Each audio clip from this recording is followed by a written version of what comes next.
सो है this is Vishal Gupta और आज की इस वीडियो में हम अपने एनसीईआरटी क्लास 9 का चैप्टर 1 स्टार्ट करने वाले हैं, जिसमें आपको इंडिया का साइज और लोकेशन के बारे में पढ़ना है। तो सबसे पहले इंडिया कहाँ पे लाई करता है उसके बारे में हम देखेंगे।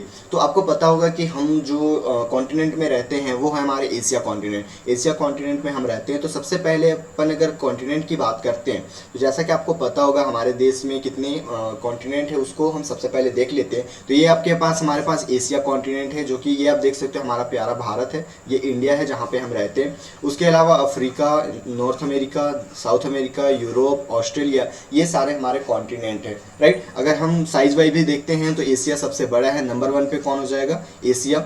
उसके बाद नंबर 2 की अगर हम बात करते हैं तो वो हो जाएगा हमारे पास अफ्रीका। नंबर 3 पे उत्तरी अमेरिका, नंबर 4 पे दक्षिणी अमेरिका, नंबर 5 पे यूरोप और नंबर 6 पे ऑस्ट्रेलिया।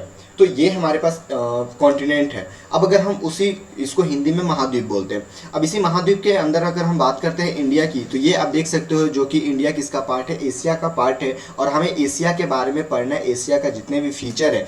आप अगर क्लास 9 का पहला चैप्टर देखोगे तो उसमें सबसे पहले हमें साइज और लोकेशन के बारे में पढ़ना है। उसके बाद इसका फीचर पढ़ना है, जिसमें हिमालय कैसे बना है और इसके अलावा मैदान कौन सा है, पठार कौन सा है, इसके बारे में हमें पढ़ना है। तो बेसिकली आज के इस वीडियो में अगर हम बात करते हैं चैप्टर फर्स्ट की, तो चैप्टर फर्स्ट आप यहाँ पे देख सकते हो। सबसे पहले तो हमें इंडिया का साइज देखना है, उसके बाद इसका लोकेशन देखना है कि कहाँ पे इसका लोकेशन लाई करता है। आप अभी बुक खोल के मत बैठना, सीधे इस लेक्चर को पहले अच्छे से सुनो। उसके बाद आपको अगर मन करेगा तो आप बुक पढ़ना, लेकिन मैं इतना बताता हूँ कि पूरे लेक्चर में आपका पूरा बुक का एक एक कॉन्सेप्ट कवर हो जाएगा। तो सबसे पहले अगर हम इंडिया की बात करते हैं तो ये चीज़ तो आपको यहाँ पे पता चल गया कि इंडिया जो हमारे पास है ये एशिया कॉन्टिनेंट में है, जो कि एशिया कॉन्टिनेंट के अंतर्गत इंडिया हमारे पास आता है। अब रही बात इंडिया की स्थिति को भी देखना है कि ये कहाँ है। और अगर आपको पता होगा आपने क्लास 6 में भी ग्लोब के बारे में पढ़ा था। अगर हम ये ग्लोब बना लेते हैं, राइट, अगर हम यहाँ पे ग्लोब देख लेते हैं, ये हमारे पास ग्लोब है। तो ये इसके बीच में एक रेखा होता है जिसको हम क्या बोलते हैं? भूमध्य रेखा। भूमध्य रेखा, इक्वेटर लाइन इसको बोलते हैं, इक्वेटर लाइन। अगर हम इक्वेटर लाइन से ऊपर जैसे जैसे जाते हैं, राइट, अगर हम इक्वेटर लाइन से जैसे जैसे ऊपर जाते हैं और जैसे जैसे नीचे जाते हैं, equator line basically 0 degree Celsius को बोलते हैं, 0 डिग्री सेल्सियस को। अभी हम जो कॉन्सेप्ट पढ़ने वाले हैं वो लेटीट्यूड, लेटीट्यूड और लॉन्गिट्यूड, लॉन्गिट्यूड। अब हिंदी में क्या बोलते हैं? तो अक्षांश और देशांतर।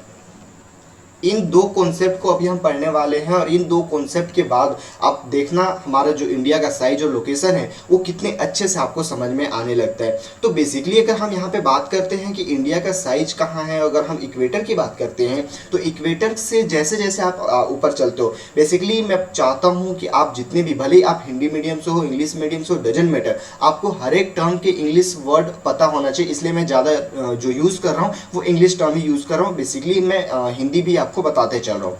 तो भूमध्य रेखा को इक्वेटर लाइन बोलते हैं और ये 0 डिग्री सेल्सियस है। अब आपको पता होगा कि अगर हम यहाँ पे लोकेशन देखें तो ऊपर वाले को नॉर्थ बोलते हैं, नीचे वाला साउथ है, इधर हमारे पास ईस्ट हो जाता है और ये साइड हमारा वेस्ट हो जाता है। ठीक है, ये हो जाएगा हमारे पास उत्तर, दक्षिण, पूर्व और पश्चिम। ठीक है, तो आप यहाँ पे देख सकते हो कि जैसे ही इक्वेटर लाइन से हम ऊपर की ओर जाते हैं, जैसे ही हम इक्वेटर लाइन से ऊपर की ओर जाते हैं तो ये हमारे पास क्या हो जाएगा? नॉर्थ हो जाएगा। और जैसे ही हम नीचे की तरफ जाते हैं तो ये हमारे पास साउथ हो जाएगा। मतलब कि ये जो इक्वेटर लाइन है इसके ऊपर जितने भी देश होंगे, इसके ऊपर जितने भी देश होंगे, ये आप देख सकते हो। अगर हम इसको इक्वेटर लाइन मानते हैं, अगर हम इसको क्या मान लेते हैं, अगर हम इसको इक्वेटर लाइन मान लेते हैं तो इसके ऊपर जितने भी देश हैं, इसके ऊपर जितने भी यहाँ पे स्थल हैं, यहाँ पे आप देख सकते हो जितने भी देश हैं, ये क्या हो जाएगा? हमारे पास नॉर्थ साइड में हो जाएगा। और इसके नीचे जितने भी हैं ये क्या हो जाएगा? साउथ डायरेक्शन में हो जाएगा। मैं ये आपको बताना चाहता हूँ। ठीक है, अब बेसिकली अगर हम यहाँ पे बात करते हैं कि इक्वेटर जो हमारे पास 0 डिग्री सेल्सियस है, ऐसे ही हम ऊपर और चलते जाएंगे तो हमारे पास 1 डिग्री आएगा, 2 डिग्री आएगा, 3 डिग्री आएगा। तो ऐसे हम कहाँ तक बढ़ सकते हैं? कोई हमारा लिमिट होगा ना कि हम यहाँ पर जाके रुकना है हमें। तो ऐसे हम बढ़ते बढ़ते यहाँ पे पोल के पास जाएंगे और ये हमारे पास 90 डिग्री सेल्सियस, 90 डिग्री पे हम रुक जाएंगे। उसी तरीके से सेम अगर हम नीचे की ओर आते हैं तो नीचे हम बढ़ते जाएंगे और कहाँ तक बढ़ेंगे? तो 90 डिग्री पे हम बढ़ जाएंगे, 90 डिग्री पे हम रुक जाएंगे। तो बेसिकली अगर हम यहाँ पे बात करते हैं कि क्या हमारे पास केवल एक ही रेखा है जिसे हम क्या किस नाम से जानते हैं, इक्वेटर लाइन या भूमध्य रेखा? नहीं, ऐसा नहीं है। अगर हम इसके और ऊपर जाते हैं, यहाँ पे कितने डिग्री, 23.5 डिग्री सेल्सियस पे अगर हम 23.5 डिग्री पे जाते हैं तो ये हमारे पास क्या हो जाता है, कर्क रेखा हो जाता है। उसी तरीके से अगर हम नीचे की ओर 23.5 डिग्री पे जाते हैं, अगर हम नीचे की तरफ 23.5 डिग्री पे जाते हैं तो ये क्या हो जाता है, मकर रेखा। इसके बाद नॉर्थ में अगर हम 66.5 डिग्री के पास जाते हैं, 66.5 डिग्री के पास जाते हैं तो ये क्या हो जाएगा, आर्कटिक रेखा। वैसे ही हम नीचे अगर हम जाते हैं तो क्या हो जाएगा, अंटार्कटिक। ये हमारे पास पोल हो जाएगा, ये नीचे पोल। मतलब कि आपको यहाँ पे अगर हम बात करते हैं क्या क्या चीज याद रखना है, अगर हम यहाँ पे बात करते हैं कि आपको याद क्या क्या रखना है, तो सबसे पहले तो आप एक गोला बना लो, ठीक है। ये हमारे पास भूमध्य रेखा, भूमध्य रेखा आपको याद रखना है, जिसको हम इक्वेटर बोलते हैं, इक्वेटर लाइन बोलते हैं। ये हमारे पास 0 डिग्री सेल्सियस पे। जैसे ही हम नॉर्थ की साइड जाएंगे, नॉर्थ की साइड जाएंगे तो ये हमारे पास 23.5 डिग्री पे, 23.5 डिग्री पे क्या हो जाएगा, कर्क रेखा मिल जाएगा, कर्क रेखा मिलेगा। और ये कर्क रेखा को हम क्या बोलते हैं, कैंसर, ठीक है। उसके अलावा अगर हम नीचे की ओर जाते हैं, नीचे की ओर अगर हम 23.5 डिग्री साउथ में जाते हैं, ये ऊपर नॉर्थ हो गया, नीचे के अगर हम साउथ में जाते हैं तो ये हमारे पास हो जाएगा मकर रेखा।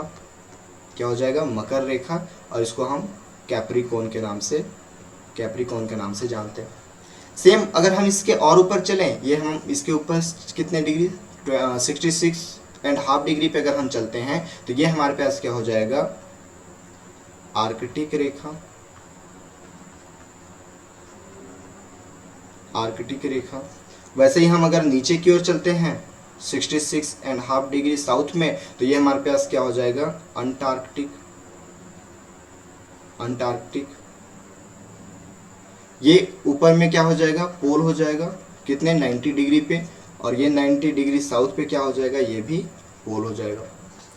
तो बस इतने आपको याद रखना है। और अगर इसमें हम देखें कि हमारा जो इंडिया है वो कहाँ पे लाई करेगा, अगर हम इंडिया की बात करते हैं तो ये भूमध्य रेखा, जैसे कि आपको पता है यहाँ पे आप देख सकते हो, ये अगर हम भूमध्य रेखा इसको हम मानते हैं भूमध्य रेखा, तो इसके ऊपर में ही तो है।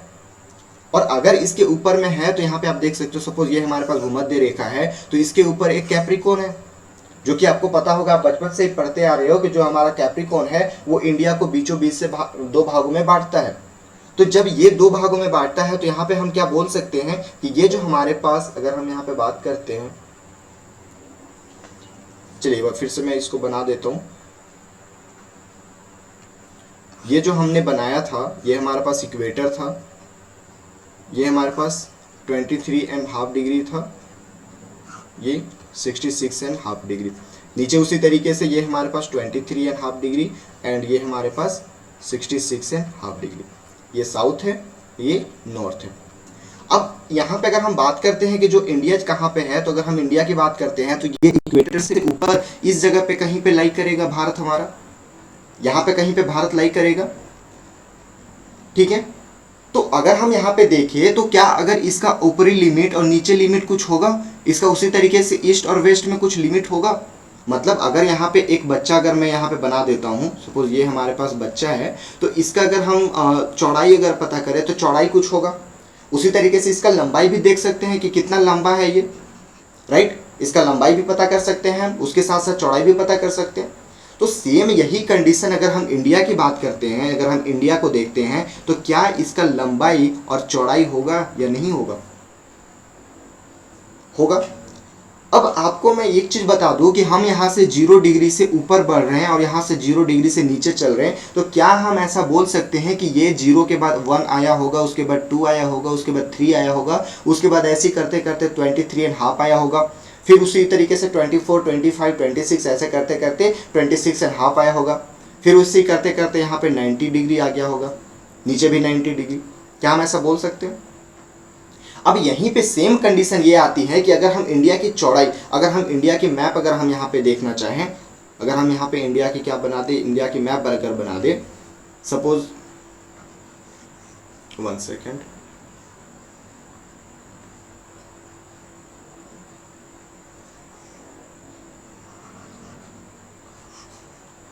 चलो, इंडिया का मैप सही से नहीं बना है लेकिन पढ़ने के लिए सही है ये, ठीक है।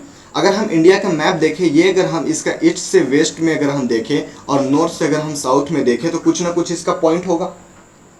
तो क्या हम बोल सकते हैं कि अगर ऊपर नीचे अगर हम नॉर्थ, ये आपको पता होगा कि ये हमारे पास क्या है, ये नॉर्थ है, ये साउथ है, ये ईस्ट है और ये वेस्ट है।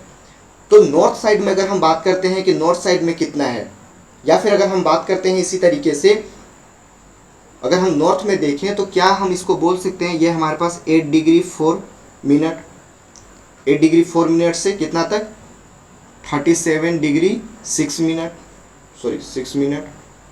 उसी तरीके से हम अगर वेस्ट से ईस्ट की तरफ चलते हैं, राइट, अगर हम उसी तरीके से पूर्व से पश्चिम की तरफ चलते हैं, पश्चिम से पूर्व की तरफ चलते हैं, तो क्या हम बोल सकते हैं कि ये जो हमारे पास है ये 68 डिग्री 7 मिनट से, यहाँ हम बोल सकते हैं 97 डिग्री 25 मिनट ईस्ट में है। तो ये इसका चौड़ाई और लंबाई कहने का मतलब है कि अगर हम बात करते हैं इसका लॉन्गिट्यूड और लैटिट्यूड, जो कि स्टार्टिंग में ही कॉन्सेप्ट मैंने बताया था कि अगर हम बात करते हैं लॉन्गिट्यूड और लैटिट्यूड के बारे में तो उसको हम यहाँ से समझ सकते हैं। जो भी हमारे पास अक्षांश और देशांतर है, अगर हम इंडिया की लंबाई की बात करते हैं तो ये 8 डिग्री 4 मिनट नीचे वाला पार्ट है और ऊपर की अगर हम बात करते हैं तो 37.6 डिग्री है। उसी तरीके से अगर हम पूर्व और पश्चिम की बात करते हैं तो 68.7 डिग्री ईस्ट से 97.25 मिनट ईस्ट तक है। तो ये इंडिया बेसिकली, हम पहले सबसे बारे इंडिया के बाहरी छोर को पढ़ने वाले हैं। जैसे हम बाहरी छोर के बारे में पूरा चीज पढ़ लेंगे, उसके बाद हम अंदर की ओर घुसेंगे और अंदर में क्या क्या है उसके बारे में हम देखेंगे। सपोज अगर आपको मेरे बारे में पढ़ना है तो सबसे पहले मेरे बाहरी आवरण के बारे में पढ़ोगे ना, कि अगर हम विशाल सर की बात करते हैं तो विशाल सर का जो हाइट है वो 6.6 फीट है। उसके बाद अगर हम बात करते हैं कि इनका फेस इस तरीके से है, इनका हैंड इस तरीके से, इनका लेग इस तरीके से है, उसके बाद फिर हम अंदर चलते हैं कि इनका कैरेक्टर क्या है, इनका हेल्थ इशू क्या है, हेल्थ कैसा है। तो अंदर जिस तरीके से चलते हैं हम सेम उसी तरीके से इंडिया की अगर हम बात करते हैं तो सबसे पहले हम बाहरी आवरण को पढ़ते हैं, उसके बाद फिर हम अंदर घुसते हैं। तो अगर हम यहाँ पे बात करते हैं, अगर इंडिया के ही अगर हम लेके बात करते हैं तो अब हम जितना भी कॉन्सेप्ट समझना था वो यहाँ पे समझ चुके हैं। अब यहाँ पे अगर हम बात करते हैं कि सबसे निचली भाग, बेसिकली अभी जो निचला भाग मैंने यहाँ पे बताया 8 डिग्री 4 मिनट, ये निचला भाग इसका अभी है। फिलहाल अगर हम प्रेजेंट की बात करें तब है, लेकिन पहले ये और नीचे हुआ करता था। ये आप देख सकते हो, भारतीय संघ राज्य का सबसे दक्षिणी बिंदु जो इंदिरा बिंदु कहा जाता था, इसे क्या बोलते थे, इंदिरा बिंदु। जैसे ये अभी मैंने यहाँ पे पता है 8 डिग्री 4 मिनट, राइट, इससे नीचे भी और हुआ करता था और जिसे क्या बोलते थे, इंदिरा बिंदु कहा जाता था। लेकिन 2004 में ये सुनामी की लहरों के कारण समुद्र में डूब गया था, तो अब हम इसके बारे में नहीं देखते। तो अभी हमारे पास अगर कोई पूछता है अभी एग्जाम में तो ये हम बोल सकते हैं 8 डिग्री 4 मिनट, ये हमारा पास लास्ट पॉइंट है और यही एग्जाम में आपको पूछा जाता है। तो ये चीज़ कॉन्सेप्ट आपको समझ में आ गया। अब यहीं पे अगर हम बात करते हैं कि अगर हम भारत की स्थल सीमा रेखा लगभग कितनी है, जैसे अगर हम इंडिया की बात करते हैं तो ये इंडिया का मैप है। तो यहाँ पे आप देख सकते हो कि ये जितना भी ये वाला एरिया है यहाँ पे स्थल है। स्थल कहने का मतलब कि इसके जो पड़ोसी देश हैं वो लैंड से लगे हुए हैं, ज़मीन से लगे हुए हैं। लेकिन अगर हम नीचे की बात करते हैं यहीं पे, तो अगर हम ब्लैक कलर से ये नीचे की अगर दिखा दें तो ये सारा क्या है, ये नीचे ये सागर है, समुद्र है, और इधर क्या है, लैंड है, ज़मीन है। तो इस वाले एरिया जो रेड वाले जो कलर से मैंने बाउंड्री बनाया है उसका लंबाई कितना है, और जो ब्लैक वाला बाउंड्री बनाया है उसका लंबाई कितना है, इसके बारे में हमें क्या करना है, देखना है। लेकिन ओवरऑल अगर हम क्षेत्रफल की बात करते हैं, अगर हम एरिया की बात करते हैं तो वो कितना है, अगर हम उसके बारे में देखते हैं तो एरिया हमारे पास कितना है, 32.8 लाख किलोमीटर स्क्वायर। ठीक है, तो ये चीज़ आप याद रखना कि ये जो हमारे पास पूरा लैंड, ये पूरे इंडिया का जो भी लैंड है उसका क्षेत्रफल कितना है, एरिया कितना है, तो 32.8 लाख किलोमीटर स्क्वायर है। आई बात समझ में। अगर वहीं पे हम बात करते हैं कि इसका अगर हम बात करते हैं, भारत की स्थल सीमा रेखा लगभग 15,200 किलोमीटर और समुद्री तट रेखा अंडमान और निकोबार द्वीप मिलाकर 7516.6 किलोमीटर। मतलब कि ये जो 15,200 किलोमीटर बात कहा गया है, 15,200 किलोमीटर की अगर हम बात करते हैं तो ये जो रेड वाला एरिया है ये हमारे पास कितना है, 15,200 किलोमीटर लंबाई है। मतलब अगर हम यहाँ से चलना स्टार्ट करते हैं तो ऐसे घूमते घूमते अगर हम इस तरीके से यहाँ पे पहुँचेंगे तो हम कितना किलोमीटर दूरी तय करेंगे, ये हमारे पास 15,200 किलोमीटर की दूरी हम तय करेंगे। सेम उसी तरीके से अगर हम ब्लैक वाले कंडीशन में अगर हम चलते हैं, ब्लैक वाले कंडीशन में यहाँ पे चलते हैं तो ये कितना है, 7,516.6 7,516.6 किलोमीटर हम चलेंगे जब यहाँ से हम इस वाले पॉइंट से चलते हुए ऐसे यहाँ पे चलते हुए यहाँ तक पहुँचेंगे। तो ये जो भी फैक्चुअल डेटा है वो आपको याद रखना है, ये एग्ज़ाम में आपको पूछ सकता है।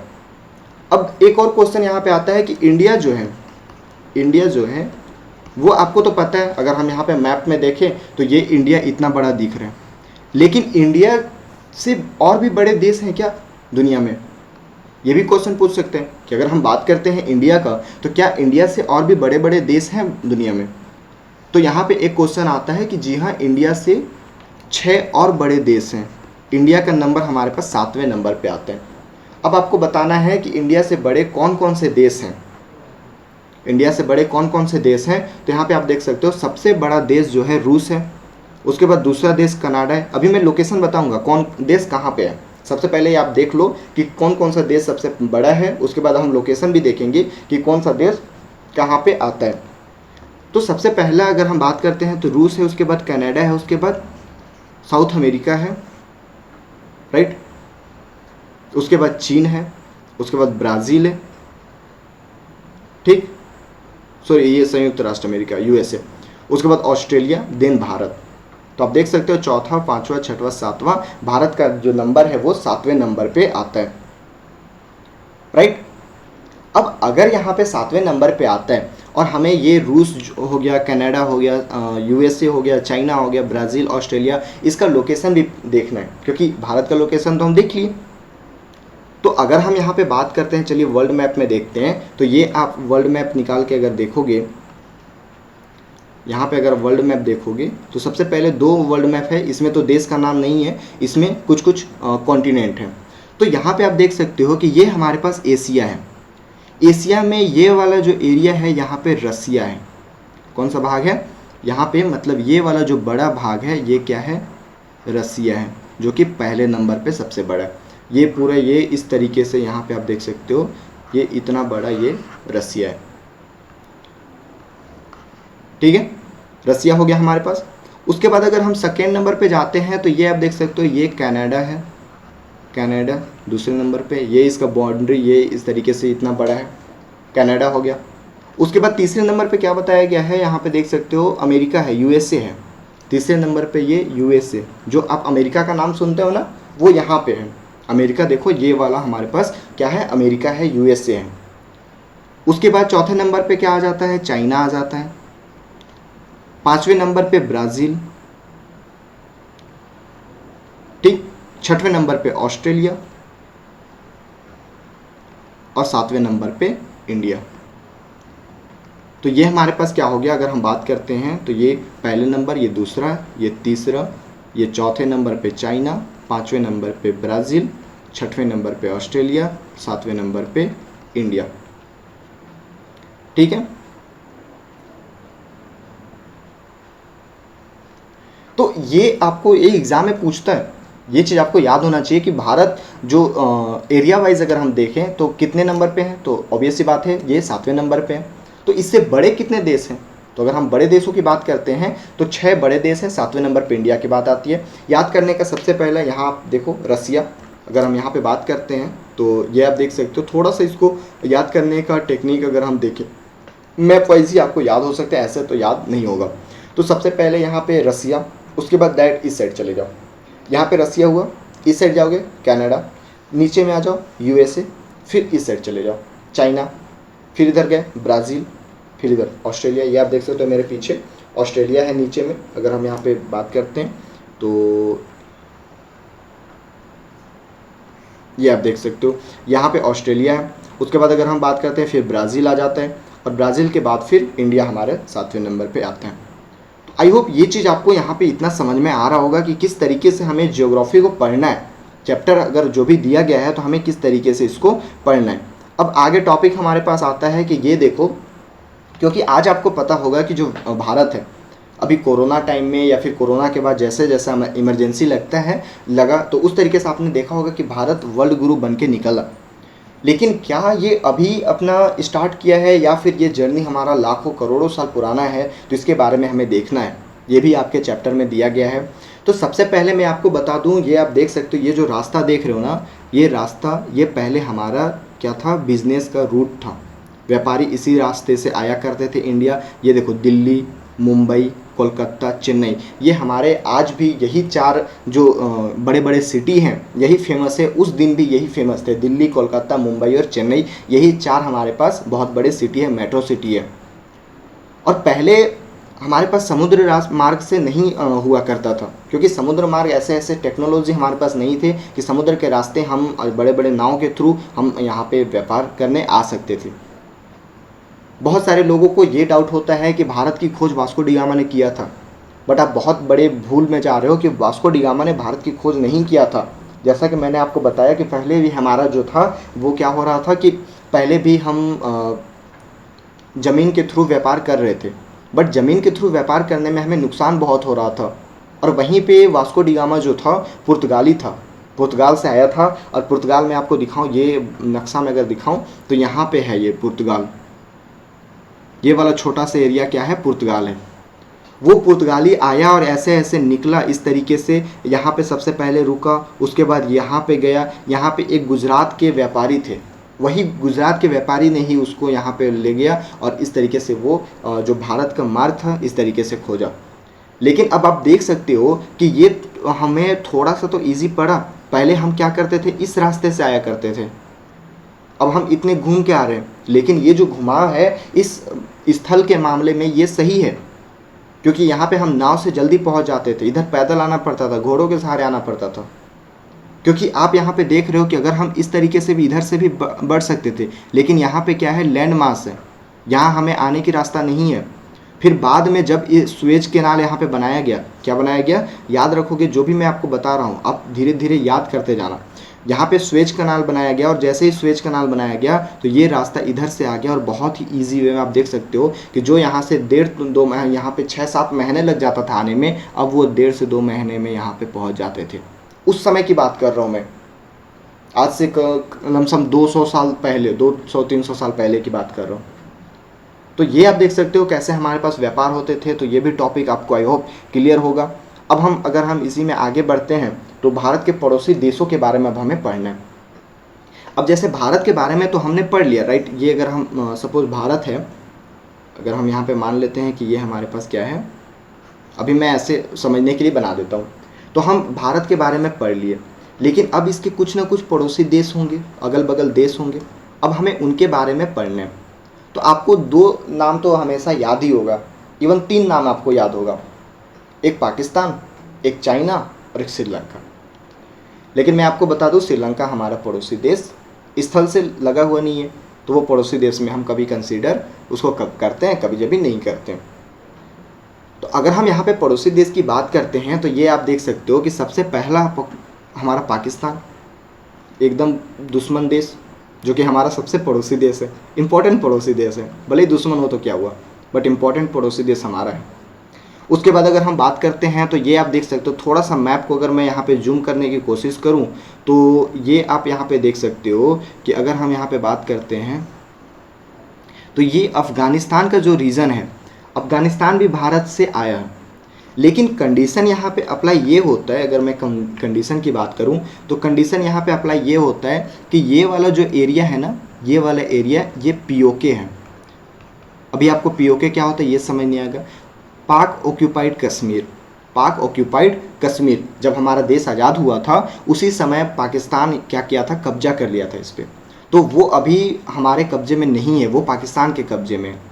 लेकिन अभी भी हम उसको अपना ही हिस्सा मानते हैं, ऐसा मानते हैं कि वो हमारा ही हिस्सा है। वो भले ही पाकिस्तान कब्जा कर लिया लेकिन वो अभी भी हमारा ही हिस्सा है। तो इसलिए अफ़गानिस्तान को हम अपना पड़ोसी देश मानते हैं, क्योंकि यहाँ पे देखो अफ़गानिस्तान बॉर्डर शेयर करता है। तीसरे नंबर पे अगर हम बात करते हैं तो चाइना हो गया, चौथे नंबर पे नेपाल हो गया, यहाँ पे आप देख सकते हो भूटान है, बांग्लादेश है, म्यांमार है और श्रीलंका को भी मानते हो। तो कितने हो गए, 1 2 3 4 5 6 7। श्रीलंका को वैसे नहीं माना जाता है क्योंकि आप यहाँ पे अगर देखोगे, यहाँ पे अगर आप देखोगे तो ये जो है हमारे से स्थल के रूप में ये अलग हो जाता है। मतलब इसका जो बॉडी है हमारे से ज़मीन का भाग बीच में टूट जाता है, बीच में नहर बन गया है जिसके थ्रू ये हमारा पड़ोसी देश नहीं है। तो हमारे 7 पड़ोसी देश हैं, राइट। तो ये हमारे पड़ोसी देश के बारे में भी हो गया, जो कि ये भी टॉपिक आपका कंप्लीट हो गया। आई होप ये चीज़ समझ में आ रहा होगा। उसके बाद यहाँ पे आप देख सकते हो कि कुछ टॉपिक आपको दिया गया है। पश्चिमी और पूर्वी तटों पर केंद्र शासित क्षेत्रों की संख्या ज्ञात कीजिए। पश्चिमी और पूर्वी तटों पर केंद्र शासित प्रदेश, केंद्र शासित प्रदेश की अगर हम बात करते हैं तो आप यहाँ पे देख सकते हो कि केंद्र शासित प्रदेश वैसा प्रदेश होता है जहाँ पे दिल्ली डायरेक्ट गवर्न करता है। मतलब अगर हम सपोज मान लो छत्तीसगढ़ की बात करते हैं, मध्य प्रदेश की बात करते हैं, ठीक है, मध्य प्रदेश की बात करते हैं, महाराष्ट्र की बात करते हैं, तो ये सारा स्टेट है। स्टेट मतलब यहाँ पे एक मुख्यमंत्री होंगे, सीएम होंगे, वो सारा चीज़ करेंगे, लेजिस्लेटिव असेंबली होगी, राइट। लेकिन अगर हम केंद्र शासित प्रदेश की बात करते हैं तो वो तो पहला एरिया में छोटा होता है एंड बहुत ही महत्वपूर्ण होता है और सरकार उसे किसी भी तरीके से खोना नहीं चाहती, इसलिए केंद्र शासित प्रदेश बनाया जाता है। अगर आप यहाँ पे ध्यान दिए होंगे तो यहाँ पे आप देख सकते हो ये हमारे पास अंडमान निकोबार और एक लक्षद्वीप, 2 केंद्र शासित प्रदेश हैं। ये बंगाल की खाड़ी साइड है अंडमान निकोबार और अरब सागर की तरफ है लक्षद्वीप। तो ये 2 हमारे पास क्या हो गए, केंद्र शासित प्रदेश। उसके अलावा क्षेत्रफल के आधार पर सबसे बड़ा एवं सबसे छोटा राज्य कौन सा है? तो यहाँ पे आप देख सकते हो क्षेत्रफल के आधार पर सबसे बड़ा राज्य जो है राजस्थान है और सबसे छोटा राज्य जो है वो गोवा है। तो ये भी आपको याद रखना है। क्या हो जाएगा, सबसे बड़ा में क्या हो जाएगा, बड़ा में राजस्थान और छोटा में हो जाएगा आपका गोवा। सेम उसी तरीके से कौन से राज्य अंतर्राष्ट्रीय सीमा तथा समुद्र तट को स्पष्ट नहीं करते? कौन सा ऐसा राज्य है जो अंतर्राष्ट्रीय सीमा मतलब दूसरे देशों से सीमा नहीं करता? तो बहुत सारे हैं, मध्य प्रदेश हो गया, छत्तीसगढ़ हो गया, तेलंगाना हो गया, उसके बाद अगर हम बात करते हैं तो झारखंड हो गया, राइट। उसी तरीके से अगर हम यहाँ पे देखते हैं तो ये तो हिमाचल प्रदेश कर रहा है, पंजाब भी कर रहा है, हरियाणा हो गया। तो इस तरीके से इतने देश हैं। उसके बाद नेक्स्ट क्वेश्चन है, अच्छा ये टॉपिक दिया, पाकिस्तान, चीन, म्यांमार और बांग्लादेश की सीमाओं को छूने वाले राज्यों को 4 वर्गों में विभाजित कीजिए। ये आपके लिए वर्क है, जो भी पाकिस्तान, चाइना, म्यांमार और बांग्लादेश से टच हो रहा राज्य उसको आपको अलग करना है। तो ये ओवरऑल हमें जो चैप्टर 1 था उसके बारे में पढ़ा हमने। होप सो आपको बहुत ही सही से समझ में आया होगा, क्योंकि एक एक कॉन्सेप्ट, जितने भी इसके अंदर कॉन्सेप्ट है मैंने हर एक कॉन्सेप्ट को कवर किया है, आपको एक एक कॉन्सेप्ट बताया। बाई चांस अगर एक दो अगर ऐसा कोई इंपॉर्टेंट पॉइंट होगा जो मैं आपको बताने के लिए भूल गया हूँगा, तो वो चीज़ आप बुक एक बार पढ़ोगे तो वो बहुत ही अच्छी तरीके से समझ में आएगा, क्योंकि जितने मेजर कॉन्सेप्ट थे वो मैंने आपको बता दिया है। और उसके बाद अगर कुछ क्वेश्चन भी आप करना चाहते हो, ये आपके टेक्स्ट बुक के पीछे क्वेश्चन दिया गया था, जिसमें पहला क्वेश्चन देख सकते हो, कर्क रेखा किन राज्य से नहीं गुजरती है? राजस्थान, छत्तीसगढ़, उड़ीसा, त्रिपुरा। तो ये आप देख सकते हो कर्क रेखा वाला जो एरिया है यहाँ पे, ये यहाँ पे जाके होता है, तो ये त्रिपुरा से नहीं होके गुजरता है, ठीक है। तो त्रिपुरा इसका आंसर हो जाएगा। भारत का सबसे पूर्वी देशांतर, ये मैंने आपको पढ़ाया। उत्तराखंड, उत्तर प्रदेश, बिहार, पश्चिम बंगाल और सिक्किम की सीमा किस देश को छूती है? तो आप देखते बता दोगे, ये भी मैंने पढ़ाया। उसके बाद यहाँ पे 5वां क्वेश्चन क्या बोल रहा है, मेरे मित्र एक देश के निवासी हैं जिस देश की सीमा भारत के साथ नहीं लगती, आप बताइए वो देश कौन सा है? तो भूटान भी लगता है, बांग्लादेश भी लगता है, नेपाल भी लगता है, ताजिकिस्तान मैंने नहीं बताया, तो ताजिकिस्तान आंसर हो जाएगा। चौथा क्वेश्चन छूट गया, ये क्या था, ग्रीष्मावकाश में यदि आप कवरत्ती जाना चाहते हो तो किस केंद्र शासित क्षेत्र में जाएंगे? पुडुचेरी, अंडमान निकोबार, लक्षद्वीप, द्वीप समूह। ये आप देख लेना, कवरत्ती अगर आपको जाना है तो कौन से यूनियन टेरिटरीज होते हुए जाओगे। अरब सागर तथा बंगाल की खाड़ी में स्थित द्वीप समूह के नाम बताइए। मैंने आपको बताया कि बंगाल की खाड़ी में कौन है, अंडमान निकोबार, और ये अरब सागर में कौन सा है, लक्षद्वीप, ठीक है। तो ये दोनों हो जाएगा। उन देशों के नाम बताइए जो क्षेत्रफल में भारत से बड़े हैं। ऑलरेडी मैंने 6 देशों के नाम बताए हैं। 7वें नंबर पे भारत था। हमारे उत्तर पश्चिम, उत्तर तथा उत्तरी पूर्व देशों के नाम बताइए। अभी मैंने आपको पड़ोसी देशों के नाम बताया। तो सारे क्वेश्चन आंसर के साथ आप देख सकते हो कि सारा कॉन्सेप्ट हमारा क्लियर हो जा रहा है। तो इस तरीके से जो हमारा चैप्टर 1 था, जो इसके बारे में हमने इंडिया साइज एंड, अगर हम बात करते हैं इंडिया साइज एंड लोकेशन के बारे में, तो ये एक चैप्टर था। आई होप ये जो भी हम आज सीरीज स्टार्ट किया हैं, जिसमें पहला चैप्टर आज हमने कंप्लीट किया, आपको सही लगा होगा। यदि मेरा पढ़ाने का टेक्निक, समझाने का टेक्निक सही लग रहा है, अपने दोस्तों को भी शेयर कीजिए ताकि उनको भी हेल्प हो जाए।